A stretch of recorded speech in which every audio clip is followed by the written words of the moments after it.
Well, here we go.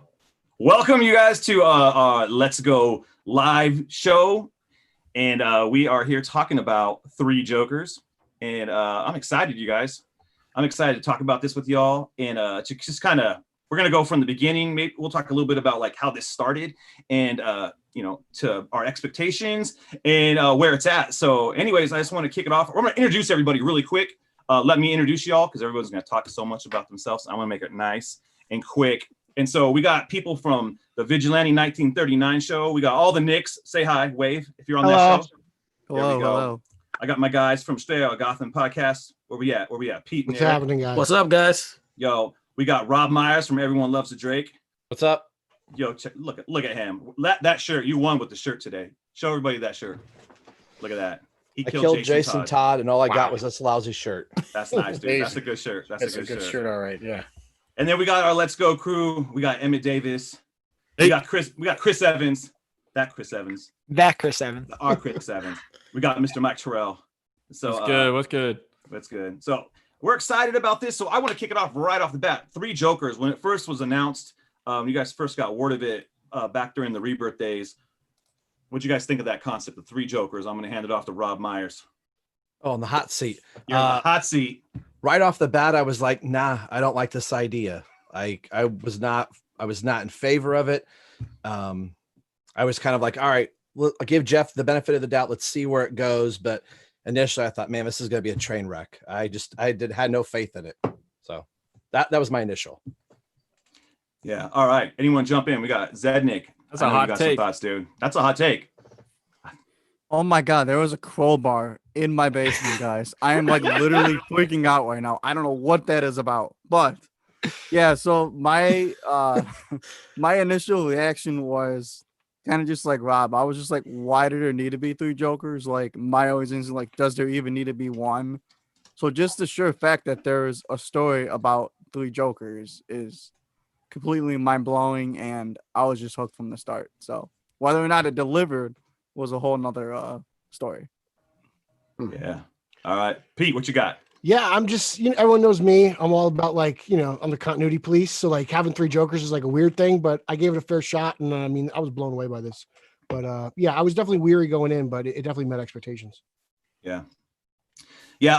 I remember hearing about it in after the Justice League reveal. You're like, wait, that's what he said. When I think it followed up in the issue with Green Lantern, right?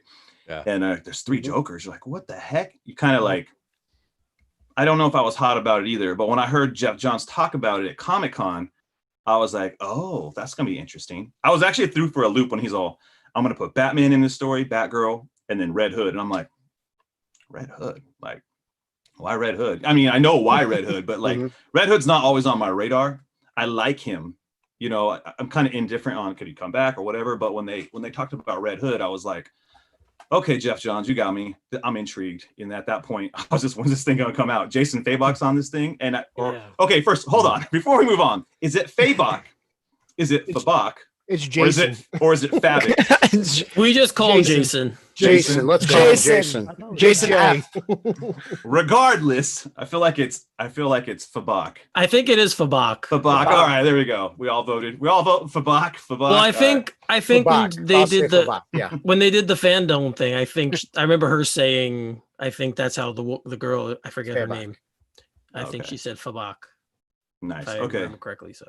So regardless, they showed some preview art of like, so he's been drawing this thing since like 2017, probably a little bit before. So think about that. Yep. We're like 4 years from that Comic-Con. Like they've been putting work on it. But yeah, initially I was kind of like, I don't know, but it took like the panel with Johns to kind of like, and the artwork to kind of show me, okay, this is going to be special. So, all right. Anybody else got some thoughts about pre-3? Yeah. I mean, I've read so many Joker stories. So it intrigued me. It intrigued me when I heard about it. So I was excited about it. I was like, maybe it's something different, something that we haven't seen before. What about you? Same. That's it? Well, let's keep it moving. He's all saying. I want to get into it. But by the way, 160 characters here. Did Jason Fabulous Fabok drop. Did Jason Fabok like anybody's tweet? Because he did Because, like mine. He like mine. Oh. Yeah, You like yours baby. too? We're basically friends now. All right. Yeah. So I He know. slid I know in he them liked DMs real Flowers. quick. He slid in. He was like, hey, you know what? He's Canadian too. So I feel Yep. like Emmett needs to Emmett. cash that in, dude. That's right. Emmett needs to cash in those, Mike. that Yeah. currency, Represent, dude. you know? Man So, of the okay.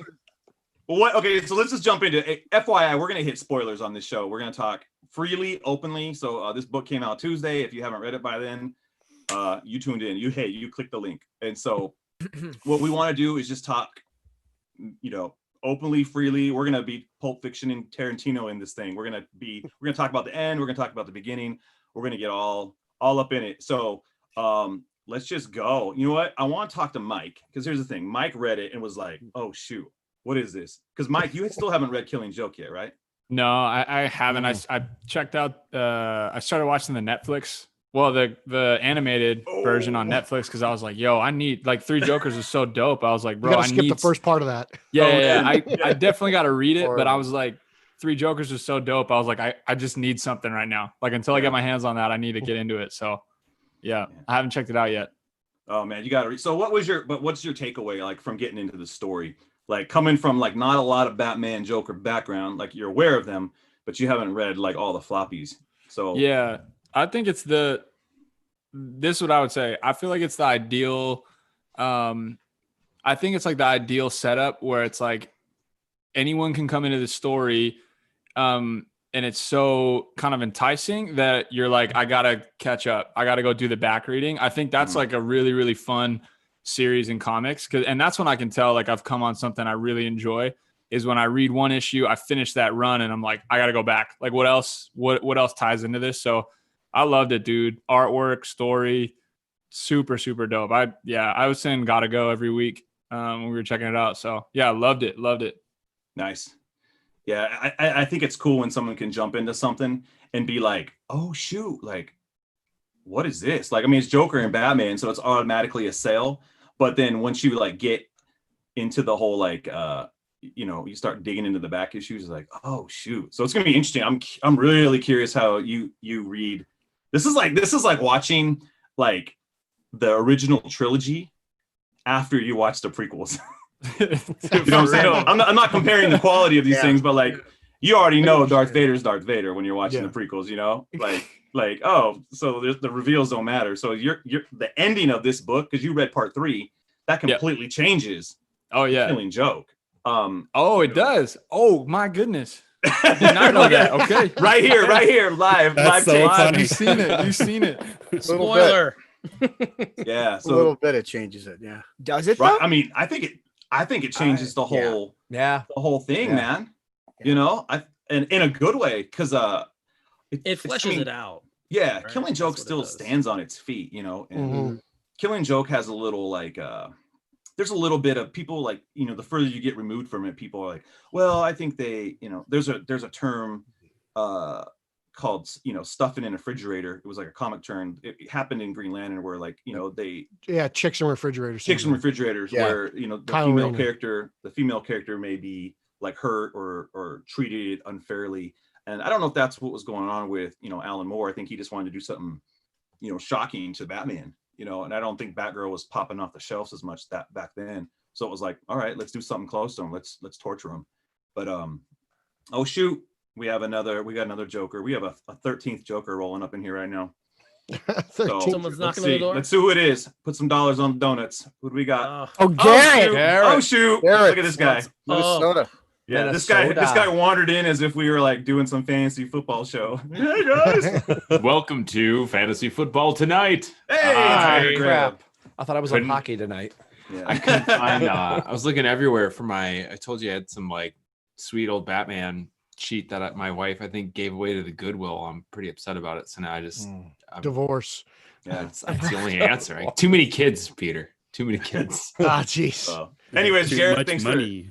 for coming in, man. We're just getting into the meat of Three Jokers. Kind of our initial thoughts, and we really just found out some stunning information about Mike. Mike has not read The Killing Joke, so he's He's like lay down and flipping and reversing this thing, dude. He's gonna read the Killing Joke after. So are you it. sure you want to stay? Yeah. Yeah, no, I'm in. I'll be up tonight. I'll finish it tonight, Justin. I'll finish it tonight, bro. I'll drop it by. I'll West roll Coast by time. the house. That begs the other question. Have you read Death in the Family? Oh yeah. Bro, I haven't, dude. I haven't. That's what I'm saying. Like the interesting. I jumped on a podcast with Justin and Matt week 1 when Three Jokers dropped, and I was actually jumping into Batman 96 when the Joker War started. And Justin hated that. Justin was like, "This is garbage. Like, put that down." Yeah, Three Jokers is coming. I mean, so I as don't soon as agree Three with that, Jokers but- came, I spoiled Justin. I can drop this. I spoiled the first issue of Three Jokers for Matt Ritchie on accident because I just didn't know. I didn't know any. I spoiled the. Can I say it? Can I just spoil this? Yeah, we're spoiling. I texted the group text when the reviews came in, or the review issues. I was like, "Yo, a Joker shark," and Matt hadn't read it, and Matt had been waiting on this thing for 4 years, and I didn't know better, man. So I got a lot of education to do. So that I'm almost like so new that I'm dangerous. I'm like ruining stories for people. But I didn't feel like it was that big of a like reveal because like we know about Joker fish. Like, you know, if you know about Joker, you know he's got an affinity for like aquariums and you know, giving fish smiles. But yeah. Anywho, all right, I'm gonna tag somebody in. Chris Evans, how you doing, man? Pretty good. What's up? Yeah. Hey, so what are some of your thoughts here on the Three Jokers? Three Jokers, I think, is probably the most anticipated comic we've had in a long time. Yeah. I mean, people have been waiting for this book ever since it was teased years ago. And now that we finally got it and it's complete, I mean, what's not to love about it? Yeah. Well, you haven't been on Twitter then. I wanted to pick on Good Chris. joke on that one. I have kind of not paid attention to the other side of it. I wanted to pick on Chris because Chris has been reviewing Batman and like every week. He's like right now he's being very like polite. But Homeboy turned in a review for Batman like 101 that was like, "Hey, we can't print this, dude. We can't publish this review." It's that mean, just brutal. It was just The Evans cut. Release it. honestly, Release the Evans cut. The Evans. I stand no, with Chris I- Evans. I want a live reading right now. You deserve it. We fought for it. Yeah, Release we it. fought for it. We'll see what happens. But yeah, so that's why I really wanted to get your take on something like Three Jokers because there's so many parallels to Three Jokers and the Joker War, where like we did our show last night. And I was telling Matt Ritchie, like at some point editorial needs to be like, "Hey, Tynion, you need to back off doing anything in the theater. You need to back off doing." So get into it a little bit. Do you Chris, think that's pandemic related though? Do you think the delay in books back in like March and April had something to do with that? Because you said Three Jokers has been in like production for a while now, and they waited till it was finished to publish it. But I figured like Tynan's run was kind of fresh and just waiting, and then it got paused. Well, Even- keep even in mind so this is also the 80th anniversary of the Joker too. So you've got to figure somebody at DC was like, well, we could just flood Joker everything at the same time. We got Joker War, we got Three Jokers, 80th anniversary. Joker 82, that issue, that one shot. And You don't need to wait Joker for it to be the 80th anniversary of Joker to do that. It feels like, you know, this has been Joker centric for a long time now. You know, last year with the standalone movie, you know, ever since Snyder really kind of brought Joker back after he was allowed to take a brief hiatus. Peter and I were talking about this on a podcast the other day. You know, Snyder kind of came in and took that year break, teased Joker in like one of his first episodes, and then put him on a shelf for a year. But it's been all Joker ever since then. So like, I don't know. Feels like if they're doing it because it's like the 80th year of Joker, it feels like we've been on the 80th year of the 80th year of Joker, man, with all the Joker content we get. Yeah. Wait, stop the press. Who was that? Hey, Jay Yaws. I know that guy. There he is, the legend. Legendary Jay Yaws from the Comic Pause. I like how it rhymes. Yeah, I did not intend that, but you know, whatever. Oh, you're lying. You're full of it. So it's Jay Yaws with the Comic Pause. How you doing, Jay? I'm good. I just helped my wife spray paint a wig for her Cruella DeVille costume. So Ooh, that's awesome. Nice. I thought you were gonna say we were spray painting some fine art in a mausoleum. Sure. So kind of like this one. So, we're talking some Three Jokers, and we're just in the middle of kind of a little bit of a comparison between Joker War, some of the similarities between Joker War and Three Jokers, and the timing is a little off on that one. you have any thoughts? Because you are a reviewer, you are a observer of these books. What's your take on that, Jay? It does seem a little weird that Three Jokers has been planned out for so long, and then I mean, obviously, I don't know what you guys have covered yet, so forgive me if I repeat anything. But yeah, Three Jokers has been planned, for 3, 4, 5, however many years now. Surely somebody in editorial knew what they were going to do there, and then went ahead and were like, signed off on the main Batman title, like, oh yeah, let's use a couple of those same beats too. It's kind of weird that they allowed that. They are not the same story at all. So I mean, I'm sure if you're not paying attention to it, because a lot of those similarities I didn't even realize when I was reading both of them. But then after the fact, someone pointed out, oh, that's the same, and that's the same, and that's the same. And yeah, in retrospect, it totally makes sense. But it does seem bizarre to me that they let that slip through. So yeah, I think in defense though, like everything that they used is such a big part of what makes Batman lore, right? Like each thing is a big part. Like the Monarch Theater is a huge part. The Joker's a huge part of Batman. So it's not like I feel like they weren't really grasping straws. They were using essential elements of the character. Yeah, I think the one thing that jumps out for me where I'm like, oh man, this is sort of like not a normal thing you see all the time is just like the Joker zombie hordes that show up in both. And it's a little more zombie-ish in Joker War than it is the Three Joker, but that kind of aspect of this like throng of Jokers going after the heroes was it hit pretty similarly for me. Yeah. If you read Joker War without Three Jokers, you would have liked Joker War better. Let's say Three Jokers didn't come out. I don't think I would. I don't think I agree with that one either. Nobody does. I like Joker I know War. you don't, Chris. What about you, Pete? Chris, we know doesn't. I dug Joker War. Like, I mean, I don't think it's the greatest thing Me in the too. world, but I don't think it's trash juice. You know what I'm saying? I mean, it was a fun read. I thought it was cool. Again, like I think it's part of the whole 80th anniversary of Joker and all that. But I appreciate both for what they are. But I mean, I love Three Jokers more. Don't get me wrong. Like, Three Jokers is clearly the instant classic. Whereas Joker War will be a nice trade on a bookshelf at some point. But I'll pick up an absolute for Three Jokers when it comes out. It was just weird reading them both kind of at the same time. I was a little bit behind on Joker War, but I'm with you, Justin. I really didn't like Joker War, but again, when you're reading the Three Jokers, it's going to be hard to read these monthlies going forward. I mean, I think there's something everything's about going to pale, in comparison. Yeah. Something about Three Jokers though had like obviously it is prestige. It's like, on Black Label, it feels a little more special. So, and I think I'll save this for when we get later into the show. But right now, I will jump into a little bit of issue 1, Three Jokers. I'm going to throw mine right here, the one I grabbed. I don't have this guy in the bag yet, but that's my Batman cover. Clean. There's some. That's Myers on Three Jokers. That's the one I don't got, dude. That's the one I don't got. I got everyone. VCP, variant cover person. Oh shoot! Look at. Yeah. See, Rob, is that Shark's the right second on there. printing? What? Yeah. Shark. Second printing. Oh, that's nice. That's cool. That's a nice one. So what was cool about these covers? Like, obviously, they're really leaning into the whole like Killing Joke stuff, and so with if you ever had the Killing Joke, one of the things that popped on it was like the trade dress, where you have like I can't see it, whatever. So the pinks and stuff, all that stuff represented like the printings. It's like the original printing was green, right? And so and then second printing was pink. And so that's what they were doing with the variants. All the variants had pink, but it kind of threw stuff off if you were looking at like some of the promo art. People are like, the promo art, it's all pink and whatever. So people were kind of like, fans, they get all worked up over stuff and whatever. Over nothing. Yeah. Hey, I did a show with Matt a couple weeks ago, and his poster is reversed, and I was like, "Why is your poster reversed?"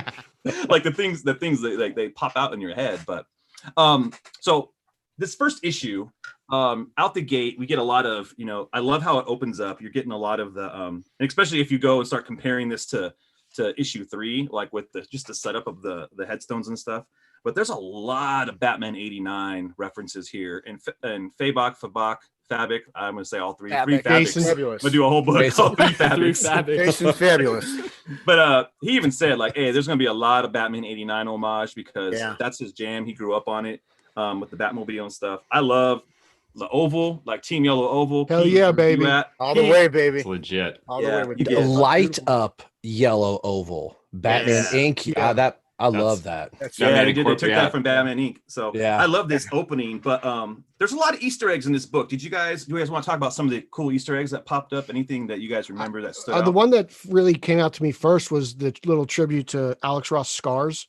You know, I was just like, oh wow, just seeing Alfred work on and seeing Alfred's back just all beat up as you're going through like clips of, you know, Penguin stabbing him, Bane breaking his back, getting burned by the Riddler cane, which I thought was cool because I've never seen that done before. I've never seen the Riddler burn somebody with his cane. Yeah. So I thought that was like that a dope. lot too. Yeah. I love that you called that out. The Alex. That's a famous like print that he's done. Oh, it's amazing. It's beautiful. Yeah, I mean, like not everything else he familiar. does, but it's cool. Like just giving, you know, tribute to those who've come before you. Well, and that's the thing. It's like it starts out right away and you sort of get the feel for this sort of like Batman stew that they're cooking up here visually because, you know, it's the, you get the Batman Inc. logo. I thought the, when Alfred is going to work on some of the scars right before you get to that scar scene, the tray of sort of crude surgical tools reminded me of the, you know, the plastic surgery scene in 89. The belt is very 89-esque, like, you know, there's a lot of those elements all the way through, but then you sort of like, I don't know, the, you know, the Bane backbreaking snapshot where we're talking about Bruce's various injuries, like that's post-crisis. And then you've got like New 52 stuff in here. So you sort of establish right away. And then, you know, pre-crisis with the Killing Joke. So you sort of establish right away that this is sort of all of the things, you know, but not beholden to any of those takes or timelines or continuity. It's sort of like this very cool, for me, kind of distilled down to like the perfect Batman thing that is, you know, familiar enough, but still separate too. Not to be that guy, Garrett. I'm pretty sure Killing Joke is post-crisis because wasn't it published in like was it 87? Yeah, you're right. I appreciate Jay. Thank you. Check. I'm glad Jay did it and not me. Historian. He's an historian. But like if you guys listen to the Holy Batcast Detective 1027 episode, I was on a couple weeks ago with Andy and Jamie. That was great. Thanks. Thanks, mysterious stranger whose voice I couldn't hear. But no, I let my secret be known that I just have fast Googling thumbs. That's it. Oh, very good. Very good. See, I got the Killing Joke. You can't really tell right there. But yeah, Killing Joke Wikipedia page up right now. That's awesome. But I mean, to that point though, Garrett, I mean, Killing Joke was kind of you know, really like fluid, Rob, you know, to throw that very out good. there. Well played. Yeah. Try to do that anytime I can. But no, I mean, its place in continuity was you know, kind of up in the air for a long time until, you know, they Ostrander and Yale, I think it was, decided to incorporate, you know, Barbara being crippled into Suicide Squad. Yeah. So that's kind of how Three Jokers could be, is like it's kind of loose canon. You know, you don't necessarily have to say it's set in this one specific time period, except after all the stuff that came before it. Yeah. So, Jason has even said that in one of his on his YouTube page, like to just let the fans kind of make up. You can place this in wherever you want. It could be its own thing. Like not anymore, man. Yeah. You can't not acknowledge what happened in book 3 now. Like you can't move forward and tell Batman stories and not. I don't know, man. We're kind of going. I mean, this is a huge spoiler, but like, and this is like the main part of the whole story. But like the big reveal here is Bruce forgives Joe Chill. Yep. Like you can't ignore that. Like once you tell that story, that is the canon. Three Jokers is the canon, and you can't have Bruce like brooding about like, oh, I don't have peace. Like Jeff Johns wrote the peace that he's been seeking. And that's what boggles my mind. Why how everyone on Twitter is like the ending's so bad, like all the negative people. I'm like, no, clearly haven't read the. I'm like reading it. I'm like, oh my god, I know, man. I was like, Are you serious? I'm like, wait, what are you doing, Jeff Johns? What are you doing? The heartbeat monitor it starts to go flat. I'm just like, he's there with him, just like, because remember we were all concerned. Like end of book 2, everyone's like, man, they better not make Joe Chill a Joker. Right. I'm gonna, you guys, you know, everyone's lit up about it. And I mean, they were going to be complaining about anything, so it doesn't matter. Man, that's where I was though. I was like, man, Jeff Johns better not do that, because we were all talking. Remember, we were like, man, how do you land? A, how do you finish this book in one more book? Yeah. And Yeah. B, number 2, I B. never. Number B. So it's very, yeah. I never thought they were gonna go that route, only because 89 Napier becomes the Joker. It's just too much of a. Yeah. It would have been too much of a like an easy thing for him to do. People would have been fresh people's minds. So I never thought he was gonna go there. But it was something that a lot of people brought up to me who read it. A couple of people that we know that said, "Hey, what do you think? I mean, they better not make it." Besides you guys in our group, other people were like, "They better not do that." I was like, "I don't think they are." But a little bit of me was nervous. I'm not gonna lie, but I really didn't think they were gonna go that way. Here's my hot take. Up in the corner of this book, it says Black Label. Yeah. You read it, you put it on the shelf, and you buy Batman 102, and you continue to read. Like, Hope that this Grifter is isn't its in it. own Oh, God. thing. See, but that's the thing, though. I See, agree but with that's that. the thing. Any other Joker story that doesn't address this will feel so pedestrian. It'll feel so pedestrian because it changes the game forever. Not only does their dynamic change, whereas they know each other, and Bruce Wayne knows where this guy's family is, supposedly in this witness protection, whatever you want to call it, in Alaska. But as Justin said, Wayne's greatest wound is healed. His greatest wound is healed, and even though it's a selfish way, the Joker's the guy who makes it possible to heal. Yeah. So any other Joker story that just happens again, in our opinion, at least in our opinion, I think you agree. Right. If you just do a story, let's say 6 months from now, where he fights the Joker's in Arkham, he breaks out of Arkham, he fights him, he hurts Grayson again or whatever, it's gonna feel like there's all this stuff to address. The dynamic between them has changed forever. And that's why this book is so great. It literally changes Which is everything. why I feel Joker's kind of got to be put in like a little bit of a timeout for now. Yeah, definitely. Yeah, he has to be. He has to be. You got it. Yeah. He'll be back So, next month. so we got a Alright. couple questions from the chat. First off, Cynthia Walker says, "What's up, nerds?" And I say, "How dare you? We're No, geeks." Cynthia. That's But, Mr. Nerd. We are dorks. Thank you. There you go. So, Aren't nerds smart? I We're, think nerds we're are on smart. the I'm not we're on smart. the Zoom chat talking Joker. So we got Jacob Miller. He says that he thought they were going to do that. I'm guessing he thought that they were going to make Joe Chill a Joker. I missed the timing on it, but we have Awkward Silent up on YouTube, and he says, "Well, hang on. I don't think Bruce's piece ever laid with Joe Chill. Most Batman runs are largely unconcerned with him. Forgiving him is nice, but does it really change much? Does it? I feel like it does change. It does. I feel It like- changes. Yeah. Come on. It's You it's have the the whole changes moment the with the mission. hand touching the But- hand, and come on. Oh man. yeah, but Come on, the first part here is, how would an in continuity writer tackle something from Three Jokers though? Is there even anything worth carrying over? all of it. All of Yes. it. Yeah, I You don't have think to. you could ignore it now. You But can't. Luke Fox is going to be Batman, so Yeah, but for for 2 how months. long? for Only 2 2 months. months. 2 I was months. just January, thinking about February, that. right? Two Yeah. I was thinking about that. I'm like, Right, did I miss that, or did they decide that was such a bad idea? It never happened. Like, when is this coming? When No, is that's this? that's the Luke only thing of Fox 5G that's still around is Luke Fox. Yeah. Oh That's Yeah. why Dan Yeah, DeVito I got think- fired, right? man, Or I left? think it's part of it, but they still think took it's his part of it? idea and ran with it. Yeah, I think there was so much work done. Like, But I think they that were they going had to to do like do Yeah. something to synthesize it and put it out there, and then like, move forward because Yeah. But yeah, I don't know. I don't think you have to address it in every Batman story. No, But- no. of I course feel, not. dude, you have to. I'm But- I'm with but- Nico and Daddy Bats, dude. No, I don't. There you go, man. But you have to address. Yes, you have to address it. You don't. At it doesn't least have if to be a part of Joker's everything. involved. If Joker's involved, it's 110% you have to. But I Jeez. think Yeah. See, I'm still on the other side. That's Just- like them doing the Superman, whatever the John Romita book, Black Label book was. Mhm. I'm looking at it like this is just this is like Dark Knight Rises. It's like No, it isn't. I think the fighting choreography in this book is much better than that. I said no my cursing. God. before we Unpunched, and started. I Justin said can't no let it go cursing. for 10 years. I know. Yeah, I'm just kind of thinking like this is you went to the movie, you saw this movie, and now you're going back home and you're watching, whatever. You're watching a continuous story rather. Now I could see them doing, a series, Jeff and Jason going, all right, in our universe, we're going to keep this thing going, but you can't. The 81-year continuity of Batman, I think you can add bits and pieces, but I think at the end of the day, Joe Chill is still alive, and I don't know.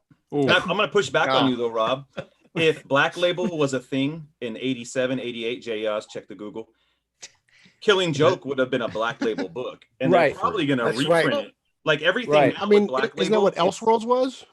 Wasn't Elseworlds essentially Black Label before Black Label? No, Elseworlds is kind of like, hey, a different story. Black Label's kind of like this, like convergence of, I didn't mean to say convergence, DC fans, sorry, that's bad taste. But like what Black Label is, it's kind of like Vertigo and DC converging into, hey, here's some crazy stories we can tell, a little more mature with our mainstream characters. Is it going to be in the mainstream line? Maybe not, like the Wonder Woman Dead Planet stuff. White Knight's not main continuity, it's its own thing. But what Jeff Johns was saying when at that Comic-Con panel, and they say stuff, it could be wrong, but what he said was, this is in continuity. It's That's just right. Black He Label. did say that, yeah. Black Label because of the content, because it's going to be a little continuity. My question is, and I'm going to lean towards Jay Oz, the living encyclopedia on this one. When Batman's sitting in the Morbius chair and he asks, who's the Joker's identity? And he goes, oh, that can't be him, whatever. Like, so how does that whole storyline play out now that we know that Batman knows? So I actually was discussing this with some buddies the other day, and the interpretation that I had, like in the revelation that Bruce has always known, was not that when he sat in the Mobius chair, he was asking something that nobody would know, that nobody could possibly know. So that's how he knew the Mobius chair would tell him that, if it was true, because. But isn't that why he asked the first question? He knows. Right? Yes, but I think why he was taken aback wasn't because he got the answer he was expecting, but he was told that there are 3 Jokers out there. Yeah. That's what took him aback. Yeah. It wasn't so he effectively sat in the Mobius chair, I think, to prove whether it actually had omniscient knowledge and everything. Okay. So I personally think it still fits in with everything that's gone before. Like it's just a different twist. You twisted it. You twisted it enough. Jeez, man. I agree with you, man, because that bothered me on my first reading of it. Right? What did I tell you? I said this bothers me going back to Justice League 42, but then I came to the only conclusion, like you said, is he knew? Yeah, is that he knew. He knew. He was asking questions that he knew the answer to. So pretty much when he asked the question, the answer that the Mobius chair pretty much gave him was another question, which is which one? That's right. Which Joker are you talking about? There we go, Jay. That's why I asked Jay. Yep. That's our segment, Ask Jay. I'm gonna crash and burn one of these days and completely disappear. Yeah, but it'll be a beautiful blaze of glory. All right. I'm gonna tag in Zednik, man. I can't believe you've been this quiet this whole time. Well, he muted himself. Yeah. Oh man. All right, man. So come on, what are your hot takes on 3 Jokers, dude? Because I know you got him. He literally texted me like an hour ago. He's like, oh man, I texted you a bunch of comics an hour ago. I don't know what Justin Kowalski I was texting. No, I completely agree with everybody. Obviously, when I read the first book, I was a little suspicious on why they gave us the origin for the 500th, 50th time. So that was a little suspected. But again, it's like every little Easter egg that they teased you, they kind of like paid off in the end. And it's ironic to me that for a story that has the title Batman 3 Jokers, Batman was kind of shelved for 3 issues. It was almost like they were giving him his big moment. They were just saving it, because to me the whole story was Jason. Like, oh yeah. I've never really been a big Red Hood fan. I mean, I love the animated movie. Yeah. So just seeing like how the Joker tormented him each issue, and it got worse. It was physical, it was mental, and then just seeing like the growth. Like, this was a guy that, if you really think about it, had no love in his life. So it's like every single chance that he's getting, he's being reminded of all the trauma that he's been through in his life. So for me, it was just Jason. That's all. That's really all I can say is like, it made me a fan of Jason Todd, to be quite honest, is what it did. Yeah, I'm with you. This is definitely my favorite just book with Todd. And I always said, Jason Todd's death means more than his life. So like, I never wanted the character resurrected. But something like this is just, it's just masterfully written. and it makes you feel for Jason, and just, you know, how just insane and everything his life has gone. Especially even when he goes in for the kiss with Babs, and you know me, I'm a Grayson loyalist, so I'm just kind of like, whoa, dude, what are you doing? Like, like Robin stick together. What's going on here? So it's interesting, but no, I really think this is, outside of Under the Red Hood, this is probably the next best Jason Todd story out there. Yeah, and I mean, it really boils down to that. You know, I don't even think that Jason really necessarily had genuine feelings for Barbara, like actual romantic feelings. Yeah, no, I'm with you. He is just desperate for some type of affection, is what it was. Yeah, 100%. Someone gave it to him in a moment of weakness that it wasn't even misinterpreted necessarily, but it was something that he has longed for and craved, even if he didn't actually acknowledge it and recognize it in those kind of words, everything. Even with him writing her that letter at the end, it was just, you know, She never reads it. That's that was that's so tragic. Dude, that was pressure. What a terrible pressure. I was He's telling getting abused. More I was like, abuse. homeboy, slipping under the door, dude. Man. But no, I So, mean, like, it use was- a thumbtack, something, bro. Come on. Clearly, it But was are a you, Scotch are tape. you It was single some guys? Let that knockoff. be a lesson to all you single guys. Yeah. Now we have I mean, email I would've now. We just wrote a text. Yeah, right. It's just An email. Guys, What? that's not No. romantic. Come on. Not Come on. romantic at all. No.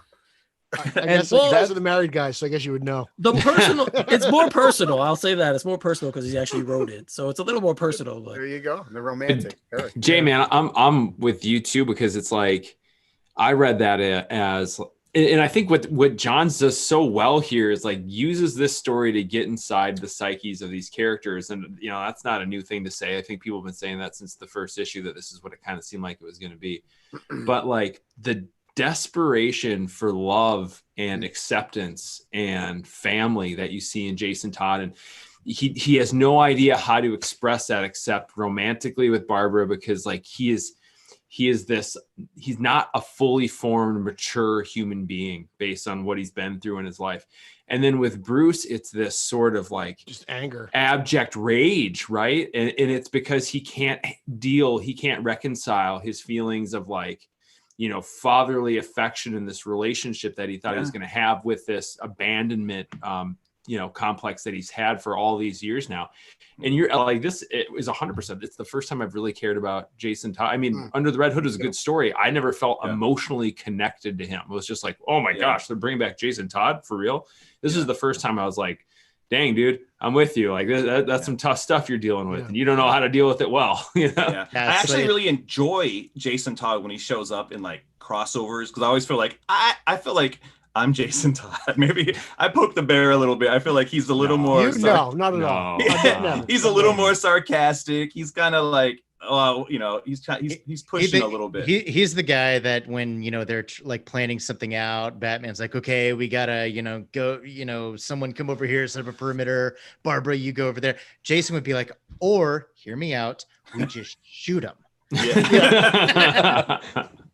So, I've loved Jason when he shows up, but yeah, I think you're right, Garrett. We haven't got that backstory. And I will say this, in issue 2 of Three Jokers, the way they go in depth on the trauma that he caused him, like you're like, oh shoot, like in the comics, you have the, you know, the classic Jim Aparo artwork, you know, and it's more like Joker with a crowbar and it's like, you know, like woo, but you don't see like the brutality much. I think you see one shot of like Jason receiving it and like some, you know, little mouth blood spittles, but here it's like, I was cracking your skull, I was hitting you in the brain to cause you trauma, and you're just like, yo, this was a brutal like book to read back in like, you know, 88 or whatever it was, whenever it came out. I didn't read it back then. Jay, you know, oh wait, first, this is a question I had to ask.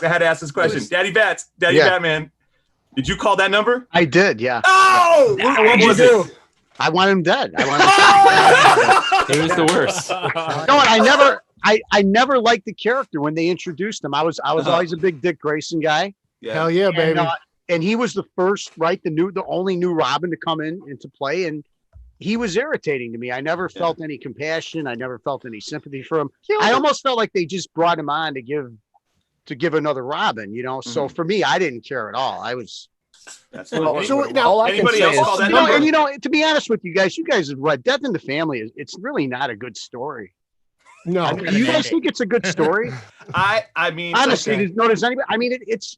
Like I don't an like event. the part with It's the a gimmick. Joker It's a gimmick. getting diplomatic immunity and stuff. That's a little Crazy. far-fetched. It's yeah. Then Superman shows up and like, but yeah, wasn't he a diplomat for like Iran or something like that? Yeah. He was came like Borat, a wasn't he? He was I think he's Borat. very Yeah. nice, great success. Yeah. But hey, wait, Rob, did you call? Did you say you No, called? no. Oh, My dad. 'cause I would kill me. remember it being on the news though, being a kid, and Yeah, my mom made a comment, Right. and I was like, "They're killing Robin!" Like as a little kid, Yeah. your ears perk up, and you're like, "Robin," and she was like, "Well, that's just a terrible thing." Like my mom was very like, "Why would they kill Robin?" You know, and I remember that, but I didn't read anything. I didn't read it until probably like 90. So my question is, when you 91 or call the something. number, like what did they say to you? Was it like just press 1 to kill? Yeah, him, you press just 2 to it not? was like you a prompt. You know, you just press the button. Okay. No. There were 2 numbers to Two call. I'm numbers. sorry. Wait a Yeah, second. I You think- gotta call yeah, two two different numbers. numbers. That's right. Right. Yeah. Okay, I'm so you just forgetting, called the number. I called the other number. Yeah, right. You know. Interesting. And you know what's funny too is it because I know Rob's here, but actually when Tim Drake came in, I thought that was great. I really liked Tim Drake. Oh, man. Thank you for giving me my podcast. Honest with that to phone God. call. There we go. I mean, but Jason Todd was not I don't think many comic fans back in those days. I don't think, and I know they said the vote was close, right? Didn't they? Some kind I of don't numbers. It was remember. almost he only lost by a 73. few, something Really? like that, right? Wow. But I know that the very My few mom would've people, called. because I didn't tell a lot of people back then that I was a comic book fan. We all know that stuff, Right. Yeah. Those were the days when you hid that. When you hid that. They kind know of now. stuff. You're on the. Oh man, they know now. He's on the Yeah. internet. Got a hot new podcast. But I made it big time now. Absolutely, You got But, 50 shows in the pocket. But the very few people that I did talk about it, nobody liked Jason Todd. No. Nobody. Man, I remember. I Came think. across as a punk, Yeah, Yep. total punk. Yeah. the anti Dick Grayson. That's That's basically right, what he right. was. Yeah. Well, there My, was my one dad part. brought me home a Batman book, one of my first comic books ever, and I was little. And like, it was "Kill him, Jason. Yeah, it was Jason Todd, and I was looking at it and was like, and I think he had blonde hair for a while pre-crisis. Is Yeah, that right? Red you hair. might be right. Yeah, it was Grant like Morrison around- even delved into that at one point. Yeah. Yeah. It gets So, and confusing, but yeah. I'm like, what Pre-crisis.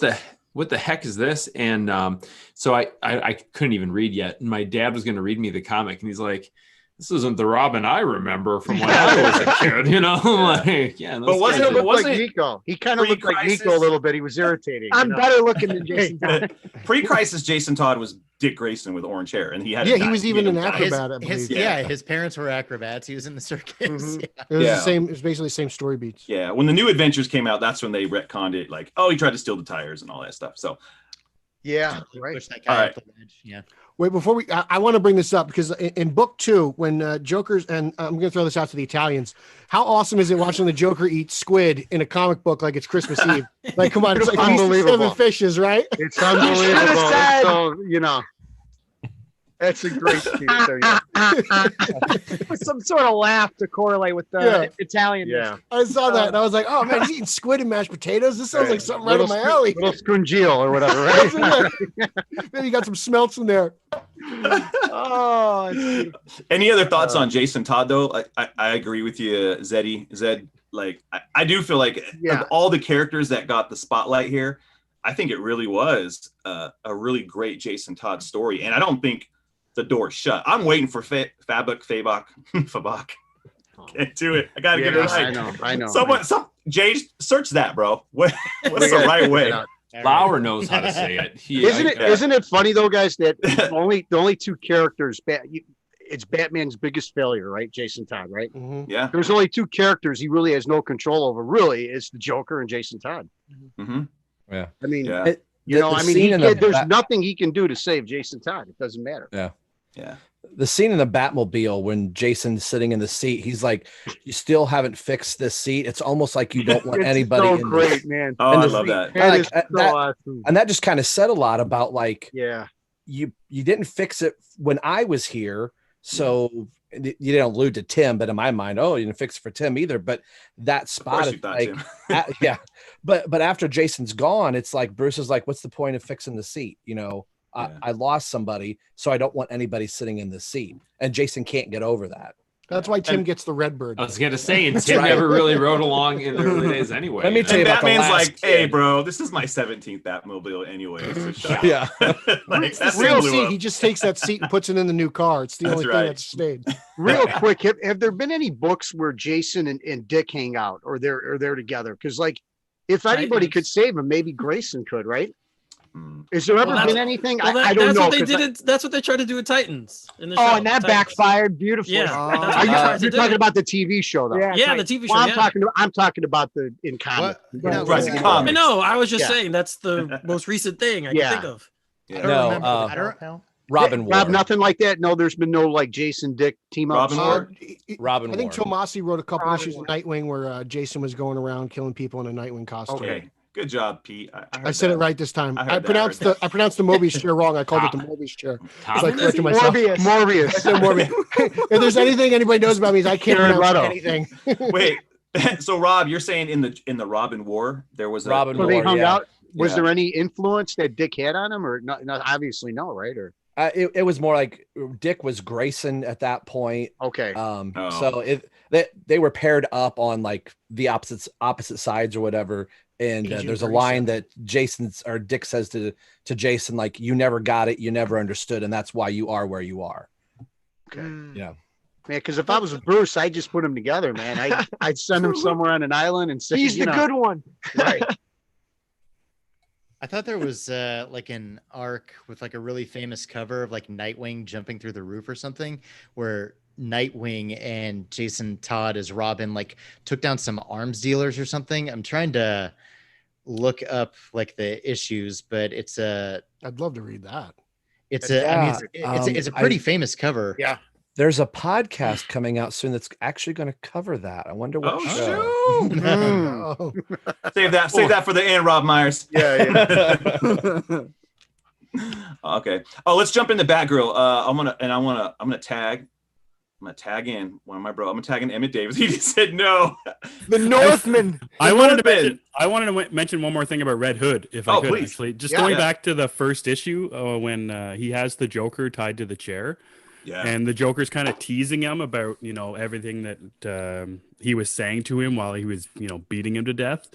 And I found the line about where he says that Jason says I'll be your Robin. Oh yeah. It's like that seems like it's like the lowest form that you can say to somebody. And I almost get like, I know this might sound a little weird, but kind of like a little bit of a sexual tendency to it as well. Like you can be my Robin, and I feel like that's like in the next, the next page over, that's when Jason finally shoots the Joker. And like when I was reading that, and that might be the most shocking thing that I read in the 3 issues altogether, was that just that moment of ultra vulnerability, or however you say it right now. Sorry, that he was so Red Hood was so vulnerable at the time, and just the Joker kept pounding it in and pounding it into him, just like he did with the crowbar, but also his words. Like I just found that, and I think it was the most shocking thing that I saw and heard and read in all the 3 issues. Yeah, I don't know if I want to make sure I'm hearing you right. I don't think when Joker was saying all that to him, I don't think that Jason actually said, "I'll be your Robin." I think Joker was taunting him more. Am I the only one thinking that, or do you guys think that? Well, it says right here, "If you let me live, I'll do anything you say. I'll be your Robin," in quotation marks. And that the whole thing with like, "I'll do anything you say. I'll be your Robin." That's where I get these like weird, misogynistic sexual vibes from it. And I don't know if it could be just me being a weirdo myself. But I think that's what really tipped Jason over at the time. He said that, that's it. Yeah. And maybe he's saying to the Joker, you know what? I did feel those things, and I hate that I felt those things. And I want you to shut up now because you're speaking the truth. Yeah. Dude, I mean, it could have been the plea of a kid. Like, if you let me leave, I'll be your Robin. But that's what's even more weird about it. Like when you think about like pedophiles, and, and all that kind of thing. This Joker is the lowest of the low, the creepy of the creepy. Like I think it was you and Matt were talking about it in a mic at the time how scary this Joker was. Yeah. This is what's scary to me. I have children. I'm picturing, or movies like The Changeling, with Clint Eastwood. Yeah. Kids being captured and tortured and all that kind of stuff. And Yeah, that's there's good. always sexual tendencies in those types of things by the captor. It just, that really turned me off. And that's why this book, we mentioned it way back at the start. This is a DC Black Label book because of this reason, I think. Yeah, it was the most uncomfortable thing I read throughout the whole deal. Besides people taking like, I mean, even including people taking like gunshot wounds straight to the dome and everything else. Like I remember reading that part and being like, I am incredibly uncomfortable. And these guys know me. I get uncomfortable pretty easily with gruesome or mature content. It's not my style. But it was the look in Emmett. I've got it pulled up on digital right next to me. It's the hyper close zoom in on Joker's eye. I don't know if they were intending it to be to lean in that sort of like psychosexual direction or not, but it was incredibly uncomfortable and unnerving for me. And I remember distinctly when I read that being like, oh, I just feel gross. And well, yeah, and they double down on the second issue when they have his clothes off and they're beating him and they have a mask on. That's his very face. true. Like, it's just, it's so crazy what they did in this book. And we talked about, Joker War. Joker War, if you like it or you don't like it, it ain't this. No. And nothing is this. And I think some of this is also a little bit of like, in less of a literal sense, like connotation versus denotation, like where it might not literally be meaning that it was a sexual thing, but it's intentionally playing on that reaction that you have to it that could be tied to your reaction to stuff like you're talking about. So it gives you this uneasy, like disgusted, pit of your stomach feel. Well, because it feels something similar to that without being directly that, from an actual, hey, this is what we literally mean in the plot. Yeah. Yeah, and then when you want to talk about Batgirl, you're like, that's why Jason is looking for comfort. He's not looking for somebody to beat him, strip him down naked. He's looking for somebody to hold him and comfort him and make him feel like he's a human being and not a little kid. He's not this little kid, being tied up and tortured by the Joker. He wants to be a man. He wants to be better, but he doesn't know how because he has nobody to help him. Dude, that's a great point, Evan. That critique plays for sure. That needs to be on the book right there. That's the jacket cover. Man, it's getting hot in here. Emmett Davis says. All right, so let's jump into Batgirl. Chris, you got any thoughts on Batgirl? I like the way she was handling this. I think that there was a lot of people, like we've said, Jason is a big deal in this book, but just as big of a deal is Batgirl because she had a lot of trauma with the Joker too. And this book, it focuses on that. She has to deal with the same thing. Like when there's that part at the end of book one when Jason tells her something like, "You don't miss," or "When's the last time you missed?" Something like that. I forgot the line. And that's the thing. Like, did she intentionally miss? Could she have saved the Joker? Did she want to save the Joker? Probably not. Yeah. Probably she let him die. Yeah. And then, as the book goes on, and then, the thing with Jason, she doesn't see Jason the way he sees her. She's had a life. She's had Grayson. She's had Dick. She's had, other people in her life where she doesn't. Yeah, she has. That came out weird. Yes, she has. But,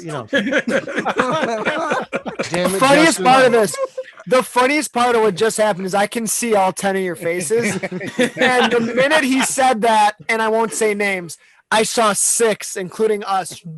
All of us are like, Michael Scott just walked into the room. That'd be a better way of saying it. I see Zednik down there. Zednik down there was the first one. Dude, that's me and Zednik right there, buddy. I don't know what you're a couple talking 13-year-olds having a great time. Yep.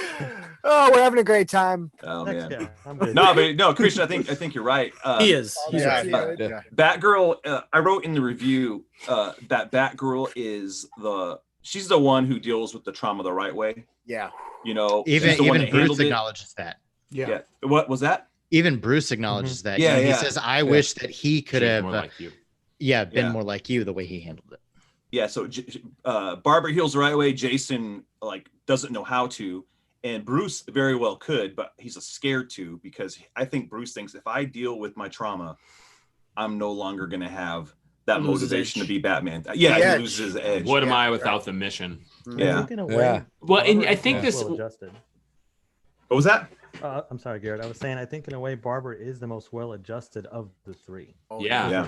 100%. Yeah. And I think it's such a I don't want this to come off cynical at all, because I don't think it is, but I think it's intentional that, one of the biggest criticisms of the Killing Joke has been like, look what happened to this female character in order to watch how it plays out against the male character. It's kind of the, the fridging or whatever.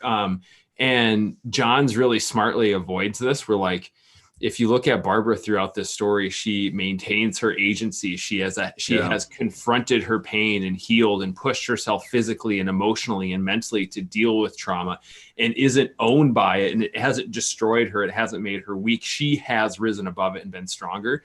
And I think if that wasn't the case, there could be a more valid criticism to be thrown at this if it just kind of continued that. I don't always buy that on the Killing Joke. I think sometimes that's a cop out, like internet cred thing to say, but I think it was really smart that that John sort of retrofitted that with this, semi continuation of the story. I pretty much. Sorry, I just want to jump back about her adjusting the best and that she's cured or whatever. And I'm looking at the first time we see her in the first issue, and she's on the treadmill. And she's got it cranked up.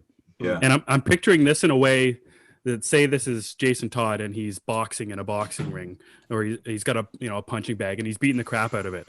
Would you say that he is adjusted the same way if he's punching and she's running? Because I'm looking at her face and she doesn't look happy. She's like, oh, I'm going for a nice run.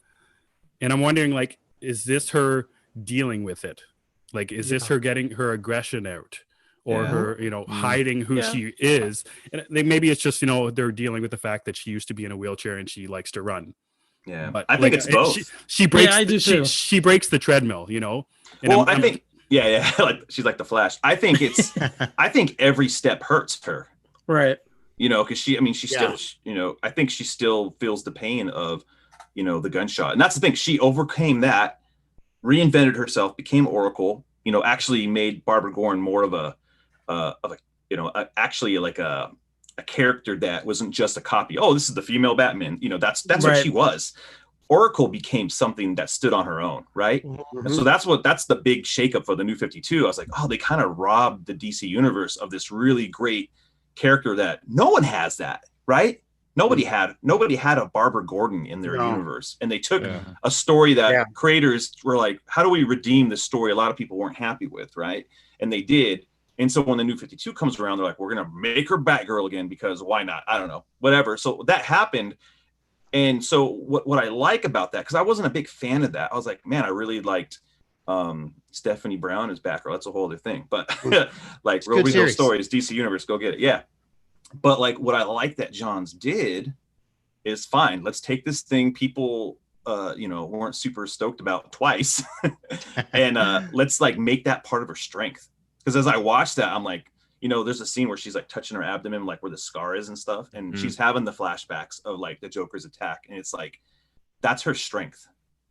And I really like that. And I think coming away from this story, I have a bigger interest in Todd, but I have but I have a better understanding of Barbara's strength. Because I don't even think they didn't even go this deep in her book. And he did it in like 7 panels. Mm-hmm. Right. Yeah. Didn't you find it interesting though, from the first issue, when I agree, I think she could have stopped Jason from killing the Joker, but then isn't it interesting how she runs to Bruce and she's not happy kind of with the reaction that she gets from him when she kind of tells on Jason what happened? How did you guys feel about that? I took that as it's almost dirty. Like if we go with the logic that she would not have missed that, the instant it happens, it's instant remorse of like, this was the wrong thing to do. I need to let Bruce know, get my conscience clean. Yeah, but that's right. Kind of throwing Jason under the bus at that same point. But I think she's also telling on herself, like, hey, I just saw Jason shoot the Joker. And by proxy, Bruce could probably telegraph that, like, you could have stopped him. You could have stopped it, right? Yeah. You should have stopped it. Yeah. And then it's shocking to almost hear him say, that's Jason. Like, I can't, what do you want me to do? And that's, Wah, wah. You know what I love? Sad trombone noise. I know. What I love the most about what Johns does in here, and he does it 3 different times, is I rarely see Batman not have an answer for something. Yeah. I rarely see him not have the answer. He doesn't have an answer for Jason. When he gets to Joe Chill's cell, he's at a loss for words, has to reconnect himself. At one point, he's like, you know who I am. Like, so just to kind of divert for a hot sec to bring it back to even her being shocked at his responses. I also love the way they make Batman in the first couple not have the answer for something and almost kind of going like, Jason, you know, he's going to do it. He didn't heal the right way. You did. Yeah. Such kudos to you for thinking that was wrong. But for he's the kind of first time, ignoring I'm her, saying, right? yeah. He kind it of just goes ignores to show her. you that she's the better version of Jason. Like it's everything. She can adapt better. She knows her mistakes. She'll own up to it, even though Jason eventually did. But it took him a while. Like, but it didn't. Barbara just instantly, she's like, "Oh, I screwed up," and I got to pay the price for this. But no, I agree with everything Nico said. Yeah. I think it has to do with the trauma too. Like Jason's trauma and Barbara's trauma were, I think, different in a way, but also again equally the same with. I'll get back to it again. The psychosexualization of it. You know, they were. You know, Joker stripped Barbara down. He took her clothes off, took pictures of her. Maybe did other things depending on which Alan Moore did. But it's interesting how they're different with the torture, but maybe the same with the psychosexualization of it. So. Yeah, it's very interesting. Yeah. It's really, I mean, because Barbara had to live with that, you know. Barbara's is like a realistic like situation. I mean, with a Joker, like she's paralyzed, right? Where Jason's he's beaten to death, blown up, and then brought back to life through the Lazarus pits. Lazarus pits? Yes. It probably is piss. That's what's in there. But you don't smell good. The League of Shadows piss pot. That's what it is. And the Superboy punch, like that helped like make the happen, right? You know. And anywho, Eric, I wanted to go to you. What are some of your thoughts, man, here? I know you on Batgirl? Yeah. To me, she's obviously the moral compass of the story, right? I think every time something happens, she's always like, well, wait, we need to do this, or you need to slow down, or you need, like, she's always trying to bring the focus back to what they're doing. And yeah, like what I kind of co-sign what everyone else has been saying about her. Like she's had this similar trauma, and she's the one that's risen above it better than Bruce and Jason both have. So she's needed in the story for more reasons than just her arc, because like I said, I think she's the one that just kind of holds it all together. As we saw with the part where Bruce went after when Jason's kind of like, oh, egging him on, and he goes, enough, and and she's kind of like calming him down, saying, Bruce, relax, you know. So yeah, that's how I viewed Barbara in this book. She's just very much the one who keeps the mission forward, going forward. What was we got a question from Jacob Miller in the chat. What's one of your favorite scenes, anyone, with Batgirl? Oh, with Batgirl. Yeah. And I'm curious as to what like Mike would say, because Mike, you're fresh to some of these characters. Was there a part with Batgirl that you're like, oh shoot, like no idea? Because I think Batgirl can come off kind of goofy if you're not aware, you know. Yeah, I don't got a ton of backlog on her, but she did feel.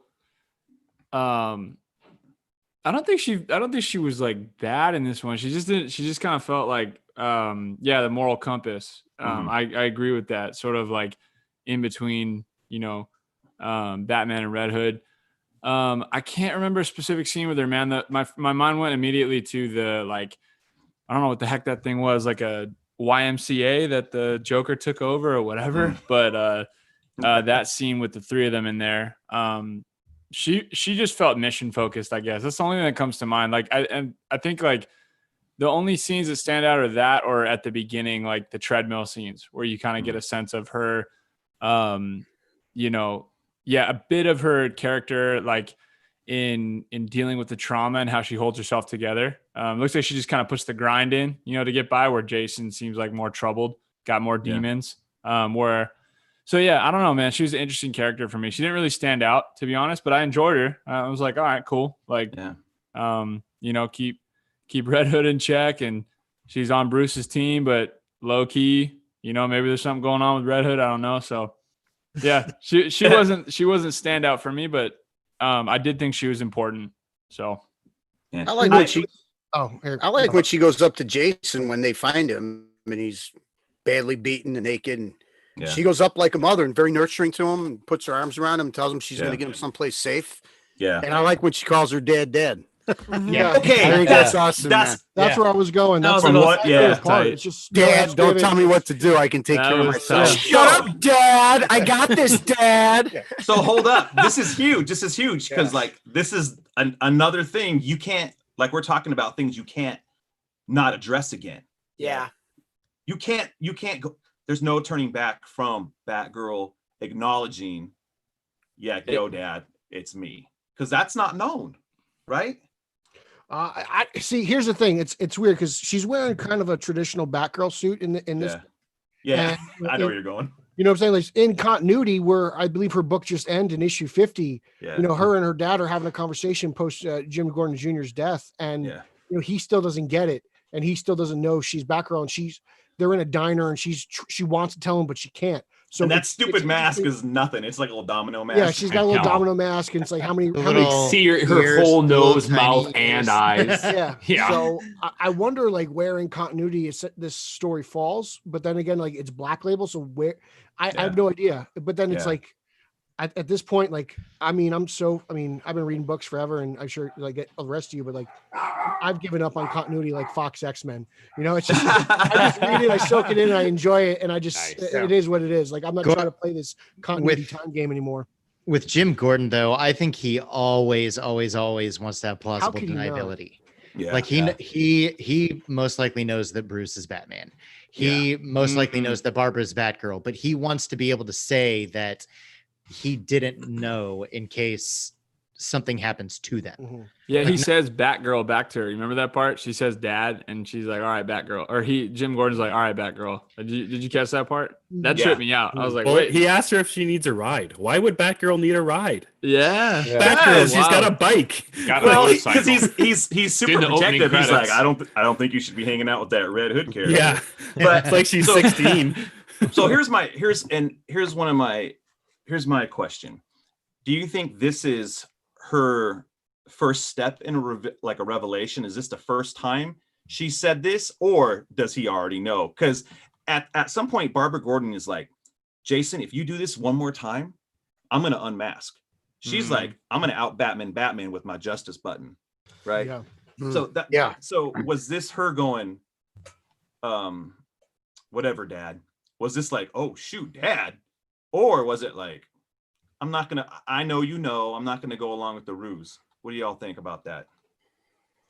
I think he knows, and I think she knows he knows. And didn't you take it that way? or Yeah, not? I would say the latter Yeah. because you can comment on this having a daughter. Yeah. If that was the first time that you found out, how much would you freak?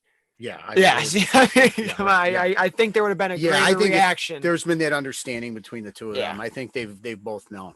Yeah, That's it's what I like think. it's like if you're a father and you smoke marijuana and you find out that your kid smokes marijuana and you're both doing it, but you're both doing it on either side of the house, or Yeah, you're hiding it from right. each other. You Yeah. know, that's what it's Eventually you like. That's what it feels like. combine to me. Just like that. Very fun fact. It's like the Simpsons episode where Bart walks by with they're both skipping school and Homer's skipping work, and they walk by with Well, cones. it's also like- Hello, sir. Alfred's alive in this story. Like we see him at the end of the Yeah. book. Yeah. So, like, Right. Again, where in continuity does this tale take place? Before City of Bane.